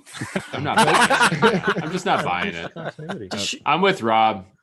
Put it back It's on the its shelf. It's its own thing. Yeah. I don't understand. Like, Garrett, Can I don't put it can I now, knock Garrett off this? Can I knock Garrett off? No, now I wouldn't be surprised. Remove. Okay. Yeah. just for liking the twins, that's good enough for me. Oh, I come haven't won a on. playoff series in like 20 years. What do you have against the Twins? Oh. Yeah. We're so A edgy. stadium. A stadium. It's a beautiful stadium. It's a beautiful ballpark. It should just How are have a two of the roof. nicest people gonna argue Yes. about something? Come on. Now. Just, Oh, still yeah. find things to It's say sports, that are man. Justin, flattering. you don't understand. It's the home of Target Yeah. for crying out loud. There you go. Yes, I worked down there Exactly. for Target a don't work number in of Canada. years. No, I know. Trust me, I know that one. No, it just seems like this is doing really, really well. I won't be surprised if there's some sort of continuation, just like White Knight has found its own continuation. Yeah. I do not see this thing becoming like the jumping off point to the rest of continuity. Like, because then I don't know, and who knows, right? DC has been willing to do convoluted things to try to straighten out their timeline, you know, again and again and again and again. But this would really take some leaps, you know, from Alfred to Gordon to like almost every aspect here, right? Like, I just don't see it. I really think it's going to be its own Well, thing. and especially what comes after Future State too. Like, who knows Right, what who they're knows? going to change after Who that. Who knows? Yeah, I still think it's one of those stories that, you know, matters how it fits wherever you want until somebody definitively says where it fits. Yeah. Yeah. Like it can be in continuity, but it's not hard continuity. Hard continuity for anything right now. That's how I felt about Batman Begins before The Dark Knight. Like, I just thought it was a prequel to 89. I'm glad. Yo. Hey, you know what? Shut up, Pete. I know you're trolling, but I'll tell you this. But like, you guys are kind of talking about it on your show, all the Knicks. But I want to talk about Joe Chill real quick, and then we're gonna start moving towards kind of a closing. I feel like this Joe Chill is more in line with the Batman Begins Joe Chill, because that guy, before he gets plugged, he's kind of like, I'm sorry for what I did, you know, like, you know, he's kind of like, he's remorseful there. And I loved the backstory here. Like, he's like, man, this wasn't a random crime. It wasn't because I was trying to rob them. He was down on his luck. Yeah. He's like, these people have everything. And then finds out in jail, those people are actually good people. Oh shoot. And like the Reverend's like, no, Batman, sorry, like this guy's been writing letters, like this is truly a changed, remorseful man. And Batman has to, he's kind of cynical. He's just like, you know, what do you do? That guy, you know, this guy killed my parents, right? Right. And so for him to be forced to sorry, my point was just going with the Joe Chills that we know, because I think someone, I don't know if it was you, Daddy Bats, where you're like, man, when I watch the beginning of the Batman movie Superman, it's gonna make me feel differently, right? Yeah, but I'm like, exactly. We don't get anything from that Joe Chill much. It's kind of random. He pops them and that's it. But the one from Batman Begins, you kind of do get like, he's kind of staggering. And it does look more. I wonder if it's inspired like John's and the team for this book, because there's a lot of inspiration from Batman. You know, whatever is the Batman zeitgeist out there, right? Like a lot of Batman 89 and stuff like that. But I wonder if they were like, hey, you know, that's a take. I like the guy who's really apologetic for what he did, you know. Yeah. Well, they said they were going to, they said they were going to draw, and they did masterfully draw on the history of everything, right? Yeah. They said they were going to pay homage to all the creators and the artists, and they did it. Yeah. I know Nick Z, right? You feel that way, right? Because we said we've seen the origin so many times. Yeah. But this is the one time where it was like almost fresh. It was almost new in a different way, you know, compared to all the different times we've seen it, or they kill it most of the time. But Zenik, I want you to comment on this before I go, because I don't want to ramble. Go No, ahead. I guess probably just on it is I love like that moment where he's saying, I never would have shot them if I saw the kid. Yeah. Because that to me kind of just adds like a whole nother element to it, because like obviously like when we get to the end, it's like it's almost like, yeah, they're trying to make Joe Chill human, but in a way I think it's kind of like the origin that I felt like I needed as a Batman fan, because even though we've seen it so many times, I'm all for like retellings, but again, it's like just like what it added to like the Batman mythos. It's like in a way, my basically my take of it is like it's almost like Batman's cleanse now. Yeah. Because it's like the sole reason why he 100%. becomes Batman is he wants to protect Gotham from people that he thought killed his parents. Because he never got a legit reason why his parents died. It was just some psycho in the alley took his parents away. So in my head, I'm like, Batman can kind of call it, because he finally Never call it. It's like climbing up the hill, man. It's like when you take that last really short breath, it's like I'm done. Like I got a reason. So there you go. It's crazy, because this book, which I can't stop thinking about, is called The Three Jokers. And the revelations between him and the Joker are game changing, but Yeah. to me, the stuff that makes this story is the Joe Chill stuff. I cannot stop thinking about it. I'm not ashamed to say I got emotional when I read I didn't see the boy. I can't stop thinking about that quote. I can't stop thinking about it. And to me, the image, I know they've played with various other lighter ways of him dealing with Joe Chill, but two things to hear and to watch Batman watch the words I didn't see the boy not only adds so much to Joe Chill, but the thing I'm taking away the most from the three Jokers is the shot that I want framed of him rescuing Joe Chill and then saving him, saving him a second time. And when he says thank you, he just says, "You're welcome." Yeah. And then you take it a step further and he's at his bedside when he's dying. I go, forget about the goddamn Joker. I don't care.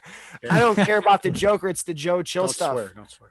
Well, I mean, I didn't swear. He said I swore.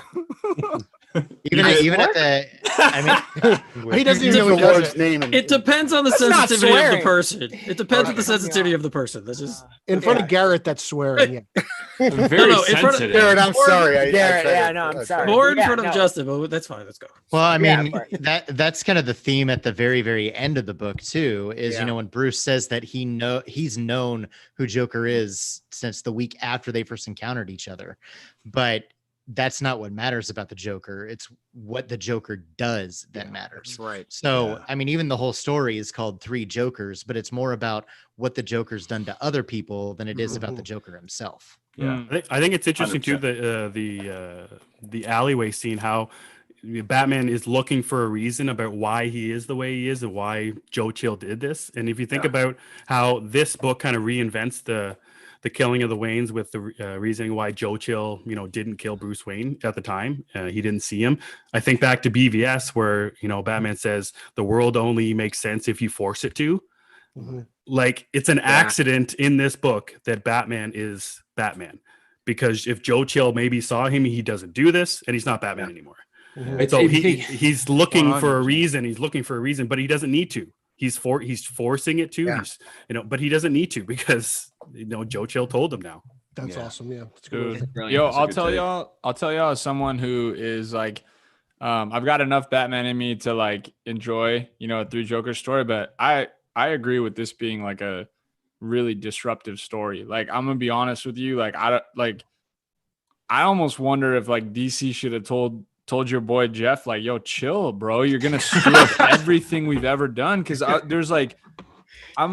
tripped out. With the like forgiveness aspect with Joe Chill. And I tripped out on, I was reading some reviews when we started this of I think like Game Radar and a couple other people. They were literally saying Three Jokers virtually adds nothing to our Joker story. And I was like, I don't know how you got that, bro. That. I'm like losing my mind on the fact that I know how you can say it. Dude, he's like, I healed your greatest wound.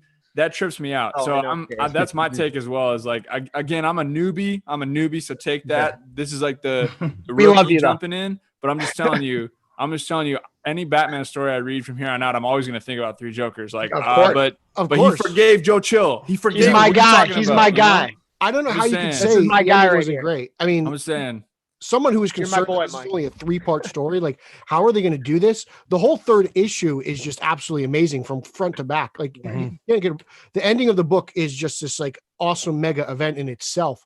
But like the whole book is just like this just incredible tale that just sinks the landing so perfectly in all aspects of it. It just, I mean, thanking Joe Chill to the note, to just the Joker's just like interactions with Batman, how he says like, he's like, I know who you are, but it doesn't matter. He's like, I'm not going to out you to the world.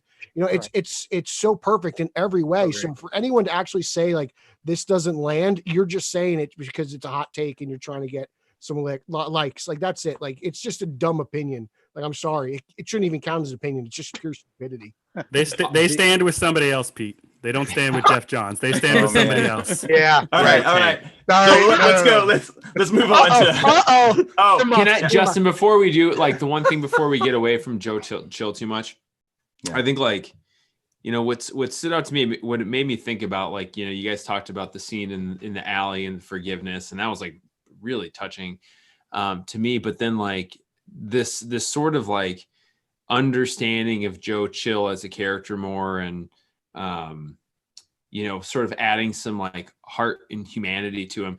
It made me question if this will change this Batman in his view of how he uses his war against crime, and the prevention of crime, and the prevention of like what happened to him happening to anyone else. Because, for a few years now, it's like you can't go more than 2 weeks without some, really inventive, creative person on Twitter being like, hey, didn't we realize Batman's the worst because he has all these billions of dollars and isn't using it for social justice and blah, blah, blah, blah, blah, right? Like, it's like no one said this, since the last 2 weeks ago, and someone else tweeted the same damn thing.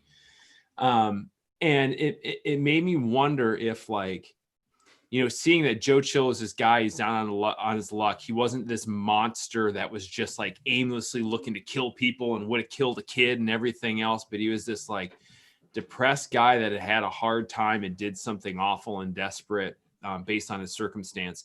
If that makes Bruce reevaluate, like, what am I fighting and what are my tactics to fight against it?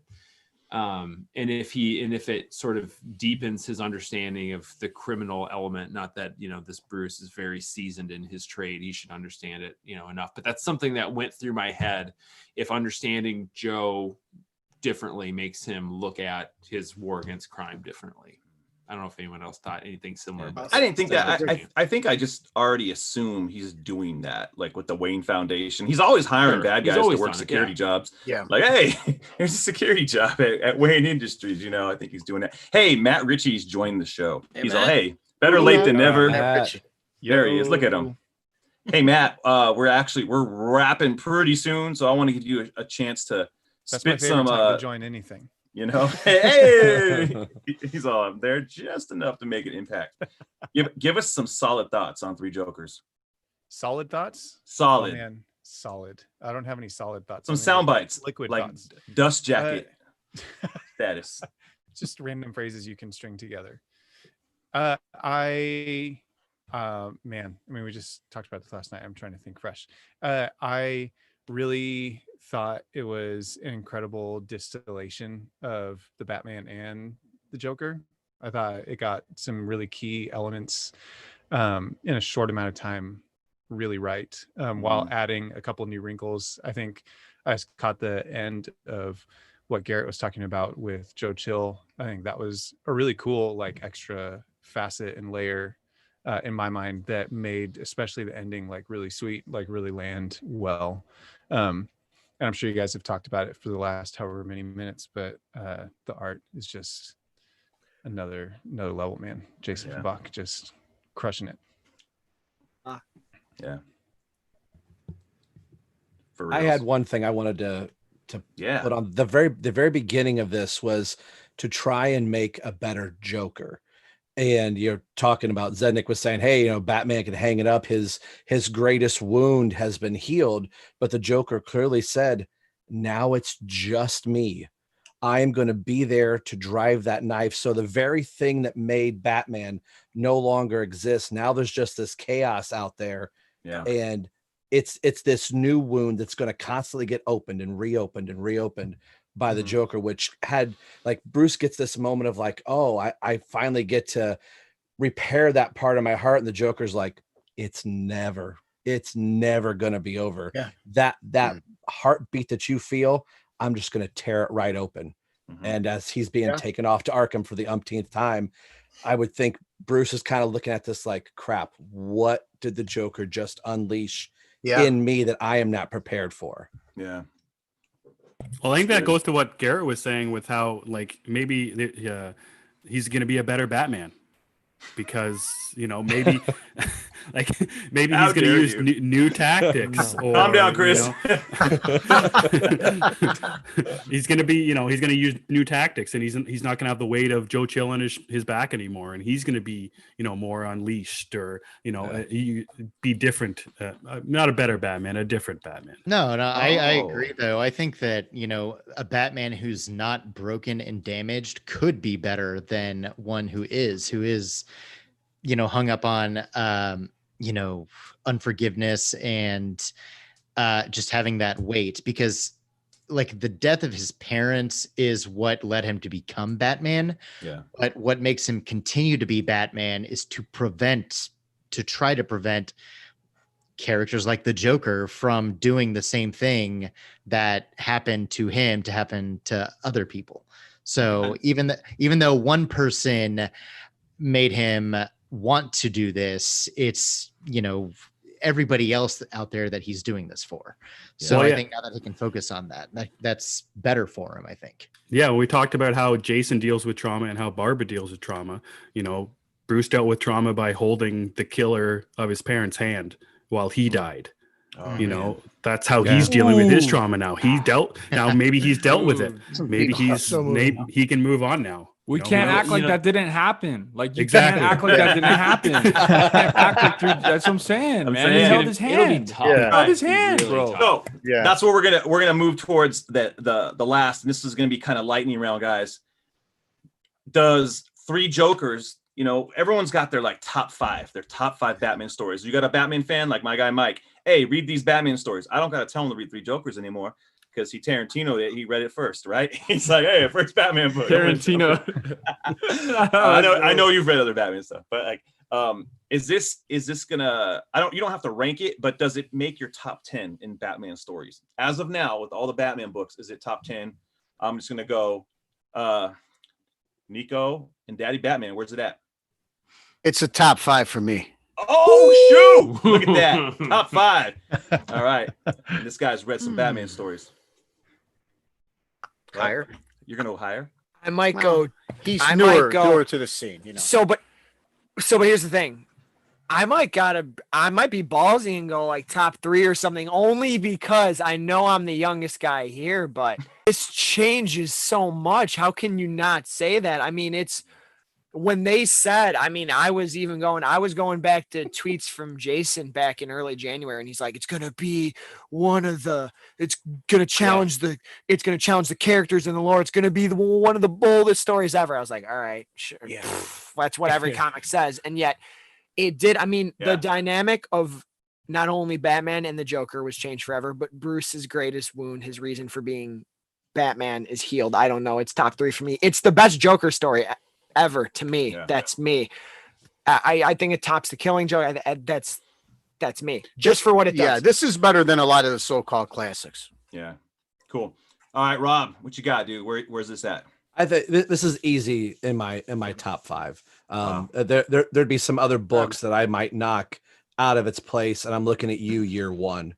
So, I like it. Wait a minute, that's so ballsy. He's my guy, Rob. Yeah, dang, Rob. Robin year 1? Are you talking about Robin year 1 Yeah, Robin year 1. Even Robin year. Robin year 1. Get that out of here. Yeah, that's not here. I love Chuck Dixon, but that's not on this list. All right, Chris, where's it at? I'm gonna go with maybe top 5 too. It definitely pushes the Killing Joke really far out of the water for me. This kills the Killing Joke, in my opinion. Tweet that, Chris. Dude. And I want to thank other writers right now, but there's another writer who wrote a very similar story we talked about, and this story hit similar beats, but hit every beat better, including the emotional beats. You felt this story, and you felt that big moment at the end when Joker says, "I know you." It made so much more of an impact than this. So yeah, it's 10 out of 10 for me. It's got to be, I think, top 5. Wow. All right, Eric. Yeah, me too. I would say it's in my top 5 as well. Jeff Johns is just a great writer, and I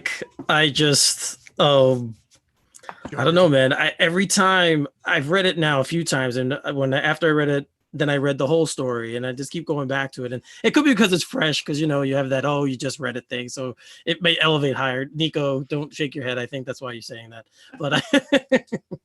But no, it's not recency bias. It's definitely in my top 5 for sure. Yeah. All right, Jay Yaz. I'm not going to rank it that high. Sorry, guys. I really enjoyed it. I enjoyed a lot of aspects of it. There's some things that keep it from being even. It's not in your top 10? It's not in my top 10. Wow. But it's still really good. It's still really good, though.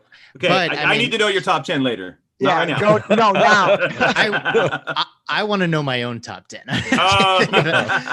No, but it's to kind of your other question, like, are you? Am I going to tell somebody who's new to Batman to read this?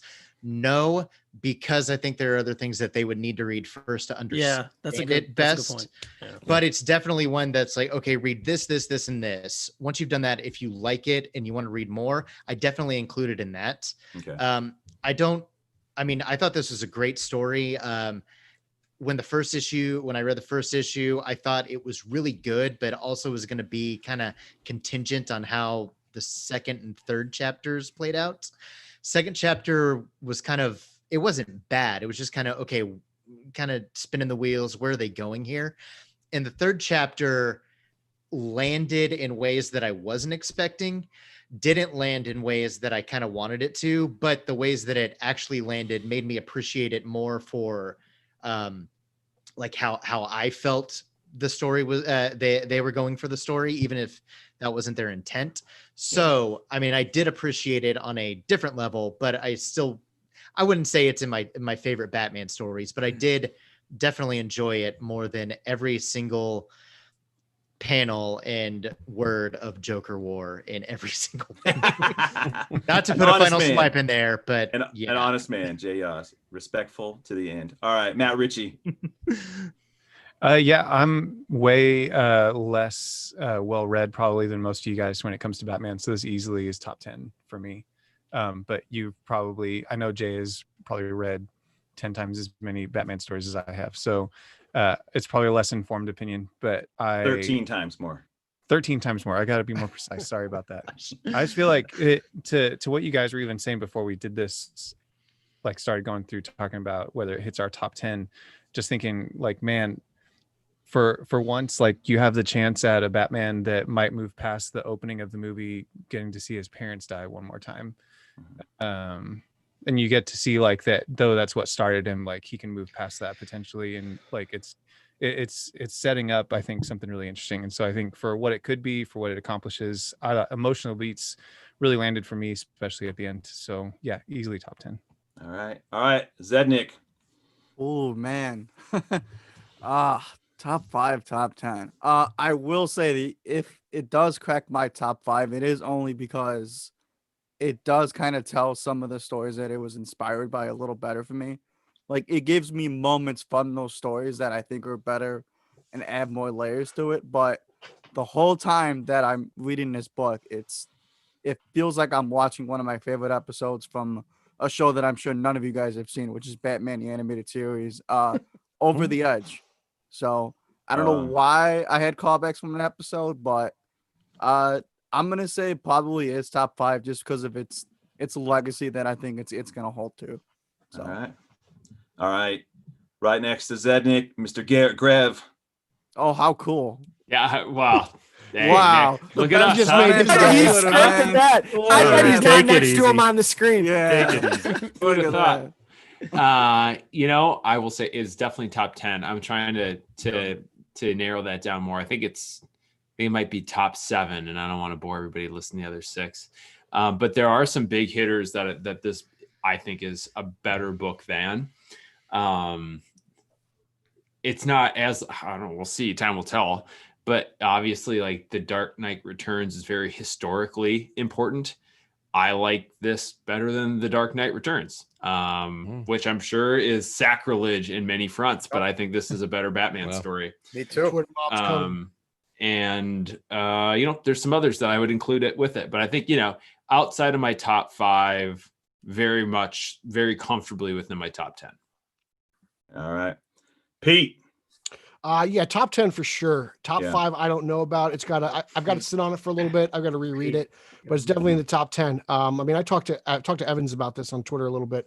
I don't know if it's, in my opinion, for me, better than The Killing Joke just yet. I'm gonna have to revisit that. But I mean, I think it's, I'll say this is better than anything I read from Scott Snyder recently, and I feel like he kind of took the cake for a long time. So recently, I feel like it's the best thing we've read in a while. But I don't know if it's top 5 worthy for me just yet, but I can't argue with you if you say it is. All right. Look at that. All right. Mike Terrell. Geesh, I was trying to think of a clever way to answer this. So top 5, and I think I've read 4 Batman stories. I like the new guy. Okay, so it counts. Top 3. Your boy right here. Yeah. So what I've read, but I've been around. I mean, I grew up on Batman too, Batman cartoons. So like, pretty decently well versed in like the Batman universe. But and obviously like, I'm just a lover of the Joker character. But yeah, I don't know, man. It was dope. I don't know if I could give it a number. It was dope. But again, I'm just gonna be honest. Like, I don't know. I'm gonna have trouble taking your story seriously outside. I'm probably sounding real stupid to some of you guys, but if you just don't reference that he forgave Joe Chill, bro, I'm sorry, man. But You anyway, are correct. Yeah, I don't know. It was dope. My It's God. so good. You got to read it. I'd say if you're gonna read Batman, you got to read it. I love it, man. Yeah. So, all right, the man from the north. I want snow just to go around across. It was snowing today, so yeah. Oh, nice. Once I'm on with somebody, and that doesn't mean me. That's Yeah, nice. Yeah, that's a good point. So a lot with what Garrett and Pete were saying. I think I need to let this one sit for a while. I think other Batman stories and Joker stories I like more just because I've had them for 10, 15, 20 years, right? I think like what Garrett was saying, it's probably just out of my 5 right now. But that could change, if I read more and I read this more than I have the Dark Knight Returns or more than the Court of Owls or whatever, right? So I think it's the best looking. It's the number 1 best looking Batman book that I own and I've read before. I don't think I'm too crazy in saying that, but I think I'll just give it a little bit more time before I give it a real hard ranking. Yeah, I love it though. Yeah, that's fair. I think, as I asked this question, and now that I've heard everybody, I'm like, I've synthesized my thought. It's definitely in like a top 10. I think it's definitely a must read for Batman fans. Like what you say, Jay, I agree with you. I wouldn't give this to a person right out the gate. No. Like I would say, hey, you got to read all these other books. You got to read Death in the Family. You got to read Killing Joke and stuff. I think It's like when people say, oh, how are you gonna? What's the first comic you should give people? And people say Watchmen. It's like that's the dumbest thing that you could possibly do. is give somebody Literally the worst answer. I love that take. That's great. you sound so smart, Watchmen refer. But, yeah. Well, no, really, because Yeah, it's like yeah. it's a deconstruction of comic books. Where are you gonna Yeah, get it to that's somebody's exactly- there first? Oh, you're You might 100% not read right. them after that, right? You have exactly. no appreciation for what's actually going on. Like, did you know they invented 9-panel storytelling with this book? Like, Oh, yeah, no, it's definitely year 1 and then Long Halloween. You got to give them those at least. Yeah. Before Oh, you yeah, get yeah. some of these Long other ones. Halloween. Lauer's not here. I know. Hey, that was I dropped one out for Lauer, but hey, so yeah, I think it's in my top 10. It's definitely a must read, but it's like if you're guiding somebody through reading, like, hey, read this one last right now. Out of all the books that are out, read this last because you need Batman's forgiveness at the end. You can't have him processing and tying that bow before you get to these other stories that deal with his psyche. But I really like it. I think it is kind of in a top 10 because as I'm going through my head, I'm like, what else feels, it's not like Son of the Demon or anything like that. Those are great stories, but I'm like, I need to let it percolate, but I think it's going to be top 10. But anyways, all right, guys, man, I love talking about this book with you. We're going to do this again on probably the next big story, but it got me thinking we maybe need to do what are the top 5, top 10 Batman stories? Maybe we can do that. Think about it. Like, hey, take it up with some significant others and go, hey, what do you think? Ask my wife. What do you think? Eric? Yeah, I'm gonna go ask Christine about it. Yeah. She's Hey, gonna be so helpful. my wife read The Killing Joke and she was like, oh, that disturbed her. So Really? all right, Wow. Yeah. Kudos to you, Ms. Rock. She was trying to impress me, man. We were just married. She was like, that- oh, I love Dude, you. but that's a different question than asking what's in your Batman starter pack, which I feel like is almost a more interesting conversation. Because this didn't get I like this. that. I like This that. didn't All get right. into my Batman starter pack, but it is Yeah. definitely up right next to my top 5 stories. The starter pack's a different deal. That's Oh, yeah. different. You're right. 100% right. All right, guys, let's start promoting ourselves. It's time for shameless self-promotion, and I'm going to start with my guy Rob Myers. Hey, All right, so you can find me. I'll let Jay do the other one. You can find me at ELTD podcast, and I'm hurriedly trying to find this. We were talking about the Jason Todd in Dick Grayson issue. Coming up on the next Everyone Loves a Drake episode, we're going to be looking, and I'm trying to look at it really quick. It is Batman 416. That is the Nightwing Jason Todd interaction episode, celebrating 80 years of Robin this year, since it's also Robin's 80th anniversary. So check us out, ELTD Podcast, and you can also find me on Twitter at DrummerRob10. Awesome. All right, what a great segue into Jay Yaws. So yeah, you can find me on Twitter. I'm at JAYAWS. I'm kind of in between comic-y projects. I'm in right between now. podcasts. Yeah, I am. Well, me and Rob have the Everyone Loves Young Justice show. It's at ELYJ Podcast. Follow us on Twitter. We're going through probably at this point, waiting until the Bendis run ends next month to just finish up all that. But then we'll go back in time to like 98 to discuss the original Young Justice stuff and just good stuff there. I have another handle. Fight Mad. Sorry. Yes. Those guys. I was like, what are you talking about? Oh yeah, those guys. Yeah, I have another comics handle that I've been kind of archived my Comics Now stuff for, and I've been tweeting randomly. It's at Comic Pause, like Justin was hinting earlier. And yeah, that's about all I got right now. Awesome. Comic Pause with Jay. That's a great tagline. Right. Okay, Mr. Nick Zednick. Oh, baby. Well, if you want to come tell me I'm right on Twitter, you can hit me up at @PapaZ_95. Right. I'm never wrong. Papa Z. Well, maybe once in a blue moon I'm wrong, but King of the cold open. King of the cold open. There you go. Yeah, there you go. Finally got rid of that crowbar in my room. Finally, so it's no longer here. You can obviously go follow the show that I do with Nico and Daddy Bats at Vigilante1939 on Twitter. And Justin, if I may, because tomorrow is actually a very special day, Mandalorian season 2 is starting. So make sure you are following the Let's Go podcast. And I can only just say, if I may, that I just saw The Empire Strikes Back for not the first time, but the first time in a while. And I just remember seeing that's the fondest Star Wars memory I have, because it was the last Star Wars movie I saw with my grandpa. So all I can say is I know he'd be proud that I'm reviewing Mandalorian. So nice. Oh, that's awesome. It's all for that, guys. Awesome. Cool. All right, Nico, Daddy Batman. The only thing I could plug is that I enjoy listening to all your guys' podcasts. While you're on those morning power walks. Yeah, that's right. And in these dark days of 2020, you guys all put a smile on my face. So I appreciate everything you guys do, man.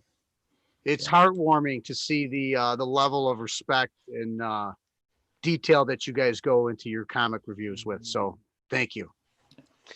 I just want to echo that quick. Like, you guys all kind of know each other. Us three found you during this crisis. So if there's any silver lining for us in the weirdness of the world, it's that we found you all, and we feel like the new kids on the block on a show like this. So just thank you so much for welcoming us and the input. It's been incredible.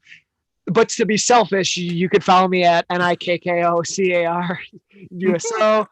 As Nick said earlier, follow the Vigilante 1939 and Justin if I can as well. I also do TV and film reviews for the Let's Go podcast as well. I recently have a written review for the trial of the Chicago 7, which I did a show with Eric. Good show, as well. By the way. Great show. And then I also am currently working on a review for Very Nice, if you know what I'm talking about. If not, then it was a great success as our show was today. So yeah, that's me. And we're Italian as well. Hey, I'm 36%. I got 36%. I did my test. Attaboy. In a bottle. So, I You're got a shout out. 36%. That's awesome. Hey, I got to shout out my grandmother's side is Romano. So they all came over from Italy. So anyways, we'll get into that later. All right. So let's get on to Mr. Garrett Grev. Oh, hey guys.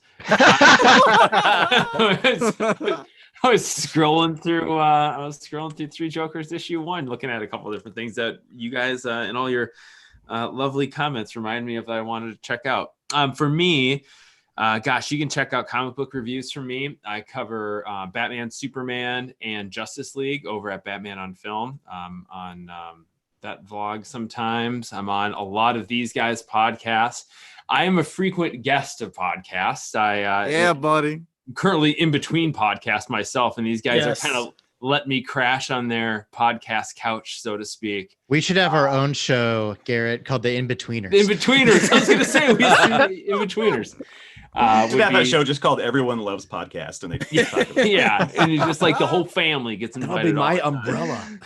Yeah, most of the time you can probably catch me over on Lauer's podcast the most, I guess. We just did an episode that went up on Lil Gotham. If you guys are still trying to get into the Halloween spirit here with a couple days left, Lil Gotham issue 1 on the Batman book club. Otherwise, if you just want to talk to me on the Twitters, I enjoy that. I'm at Garrett Wato. That's GARRETWATO. Batman, Superman, He-Man, a lot of fantasy football right now, and then like I've got a million kids, so stuff about my kids. That too. Yeah, we want to give a nice shout out to our guy Ryan Lauer. Yeah. The Batman Book Club. That's a great podcast. show. Great show. It's a great show. Yeah, I mean, if you want to talk about like your must read Batman stories, just listen to that show. Except the ones I pick. No one Thrill likes Killer, those. baby. No one likes Thrill Killer. No one likes Thrill Killer. If I could speak for Lauer for a second, I don't think he'd mind. There is an episode that's going to feature me coming up talking about this very subject we just talked about. Yes. Oh, nice. Yes, that is true. Huge. Heck Can't yeah. wait for So that. I can't wait to speak to him about this. So All right. Let's go to Mr. Chris Evans. If you want, you can follow me at @ChrisEvans0 on Twitter. Also, I write comic reviews for Let's Go. Mostly, I'm doing a lot of X-Men stuff right now. It's been fun. Wait. Chris is writing every single one. every 22 parts 22. Dude, It of is a X of task. Swords. Nice, man. you That's deserve awesome. love. Why have you subjected yourself to this? He's a sadist. That's why. I didn't realize the schedule when I agreed to do this. And then when I saw it was like 3 per week, I was like, oh. Justin, come on, man. Well, congratulations, man. That's awesome. That's awesome. Seriously, that's No, great. that's a sweet byline for sure. Yeah. That's a big project. Yeah. I'm hoping Marvel does something. We're like, dude, send him something. Send Hugh Jackman to his house. Do something. Right. That'd be cool. Send me an action figure. Anything. Someone needs to send you a Captain America shield, man. Yeah. That's the idea. I'd like that. Yeah. I'm Marvel underwear. That's what I'm saying for America's ass. So, all right. Evan Davis. Yeah, you can follow me, Emmett Davis 7, EMMETDAVIS 7 on Twitter. I write reviews on the Let's Go podcast site for Image, DC, Marvel, TKO, lots of different things. And on this YouTube page, you can watch me and Nico, Let's Go Gamers, where we talk every month about different games that we like, different games that we played. We just had a new episode come out within the last week and a half about our top 5 favorite games of all time. And we'll be 3 Jokers on that? Yeah. Yes. Quantum Origins is on there. I know that. Zednik, I didn't bring it up for a reason. Zip it. Yeah, follow, like, and subscribe to this page just to watch me and Nico do Let's Go Gamers, and that's it. Thanks a lot. That's awesome. All right. Matt Ritchie. How you doing, dude? I'm here. Plug, bro, plug. I know. You can find me at Matt Ritchie on Twitter, and we got a new show coming out for Let's Go Comic Show tomorrow, Friday, October 30th, where we're going to talk about just more 3 Jokers stuff. Yeah. And we talk about our top 5 favorite comic book monsters. Yeah. Which Wow, that's awesome. Yeah. Yeah, man. It's fun. It's always fun to do. We find I hope when we do Gaggy's on lists that like one. Is Gaggy? Gaggy. Oh, he never played come on, Gaggy. How did Should we have brought him forget up to talk earlier. about Gaggy? All right, Mr. Mike Terrell, and Mike's gonna do a shout out too. Shout out. That's to our right. guy. That's right. Yeah. Yeah, but you can catch me on Twitter and Instagram at Mike Terrell, MikeTerruel. I kick it with Matt and Justin. I'm typically the resident symbiote symbiote. I gotta get that figured out, bro. Resident symbiote expert. So anything Venom, Fabic. I write for him. Fabic, exactly. Lower, like lower. Yes. We'll probably be on King and Black. I'm excited for that. So Marvel's gonna be winning. Marvel's been sucking all summer. I've been kicking it with DC, but King and Black is coming, so that's good. You catch me on social. I podcast myself. I'm a writer. Love to kick it with the Let's Go comic show. And shout out to my guy Miguel. He couldn't be here tonight, but at our local comic shop out here in the IE, shop called Quest. Seriously, it's like it's the spot, man, for comic heard of that place. pop culture. So shout out them, and they've been showing a lot of love too for the Let's Go comic show a lot. So they've been like plugging this show to their community, which has been tight. So shout out Miguel, much love, my dude. And he said that Miguel is my comic book plug who works at Shop Called Quest, and he actually put Three Jokers top 5. So for what it's worth, you got another Batman expert saying top 5. So boom. Yeah. Hey, and I'm gonna plug your podcast, dude. Like the Bible is Dope podcast. There you go. It's cool. I like it. It's a good show. Cool. Appreciate it, bro. All right. Pete, Illustrated. Scott, you can follow me on social media, Twitter, Instagram, and Zack Snyder's favorite Vero at Pete Illustrated. You can also follow my show page, straight_O_G. That's the show I co-host with the champion of Long Island, Eric Holzman. I review comic books at the Dadgum Original Batman on Film. So Detective 1029's up. All the love on that book too. And stuff. That was a good book. That was a fun one. Yeah. Shout out to my boy Peter Tomasi. Awesome. I said your name wrong again, but I was in a rush. But so that's it. Just interact with me. Twitter. I love talking stuff, love talking jive. So it's all up to Eric now. All right. The man from Long Island, Strong Island. So as you can see, at Finally33 on Twitter and on Instagram as well. It's spelled Finale33, so there's no hyphen or anything there. I wanted to also let everybody know that tomorrow we'll be having another Iceberg Lounge show. Over on the Straight Outta Gotham YouTube page. We are going to be having a Halloween episode. So I will be dressed up. I can't say if anyone else will be, but I definitely will be. So it'll be fun to hop on. We're probably going to have a special Halloween cocktail there for everybody. So, come on, check it out. 10 p.m. Eastern time. So that'd be 7 Pacific. And what's that? 9 Central? 9 Central. All right. Yeah. Who knows? So yeah, and one final thought. I can't wait for the animated movie of Three Jokers. Oh yes. Oh snap. That's a good little take. All right, guys, man. Thank you guys for doing this. Our first little Zoom live stream in the midst of a pandemic. I was glad that you all got to come on.